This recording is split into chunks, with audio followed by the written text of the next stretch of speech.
So arrays are supported, and with numbers, strings, booleans, objects, and arrays, we got the core values or value types JavaScript knows supported in TypeScript.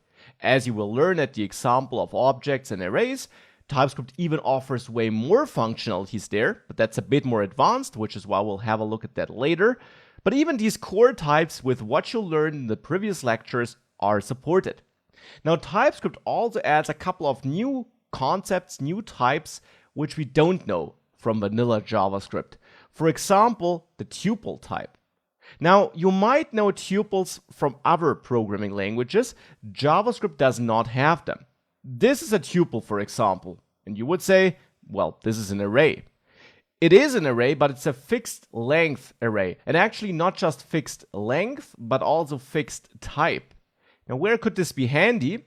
Let's say here on our person, we actually have another property, role, which is an array with exactly two elements, where the first one is, let's say, a numeric identifier, like 2, and the second one is a string identifier and a human readable description, like author. Now, this should always have exactly two elements, because a user or a person in this application, which we're writing, let's say, can only have one role, and a role is only made up of two elements. Of course, we could have used an object here, but for some reason we want to have an array with exactly two elements, where the first element always is the numeric identifier, and the second element always is the string identifier, or description, or however you want to call it. Now, if we hover over this, TypeScript actually infers this strange type, which we haven't seen before. Effectively, this means TypeScript understands that we have an array which might hold either strings or numbers. This is a union type, and we'll dive into those later. The key takeaway is that TypeScript understands that this should be an array with these types of values. The downside is that we could run this code though. Person role push admin. Now, for our application, this might not make sense because we know we only need two elements. Still, TypeScript doesn't know that we only want two elements. We would also be able to switch person role, the second element with index 1, to be a number as well. This would work because TypeScript only knows that role should be of type string or number array, and therefore assigning a number here to the second element and therefore replacing it with a number would be allowed, because we're just saying something about the types we generally can use in there. We know we want to have exactly that structure. Two elements, first element number, second element string, but TypeScript doesn't know that. Well, for such a scenario, a tuple would be perfect. We can tell TypeScript what role should be by explicitly setting the type of role. So here we also have an example where TypeScript does infer a type, but we explicitly want to override it. Now here we can therefore add an explicit object type by adding a colon after person, then the curly braces, and then name should be a string, age should be a number, and hobbies should be a string array. So all as inferred by TypeScript. So for that, we wouldn't have required this explicit assignment, and as you learned, it would have been bad.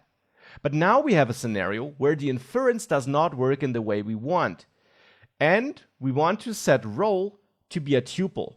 Now, instead of setting it to string array or number array, or using the same type that was inferred here earlier, we can now use a special type. We use square brackets again, but now inside of the square brackets, we add number, and then a comma, and then string.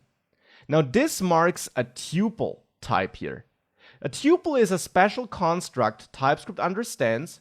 In JavaScript, it will be a normal array, but during development with TypeScript, we'll get errors with code like this here. Now, what do tuples do? This here tells TypeScript, I want to have a special array with exactly two elements, because I have exactly two types in there, and the first element should be a number, the second element should be a string. Hence, if we compile this code here, I get an error regarding 10 not being assignable as a type here, because we want to have a string as a second value, and if I then assign 10 as a second value here, then I obviously don't follow this rule. Now if we comment this out and we compile, this works. That's a bit strange, because why does pushing work here? Because we're also saying that role should have exactly 2 elements. So why can we push admin onto the role array here? Push actually is an exception, which is allowed in tuples. So unfortunately, TypeScript can't catch this error, but at least it ensures that we're not assigning a wrong value here. And outside of push, we also get some support regarding the length. If we set person.role to a new value, for example, an empty array is not allowed. One with exactly the structure we defined up there is allowed. If I added an extra element here, then we would again get an error. So the length is enforced if we assign it like this, but not for pushing and so on. This is something you have to be aware of. But still, getting this support and this support is pretty nice. And if you have a scenario where you need exactly X amount of values in an array and you know the type of each value in advance, then you might want to consider a tuple instead of an array to get even more strictness into your app, to be even clearer about the type of data you're working with and the type of data you're expecting.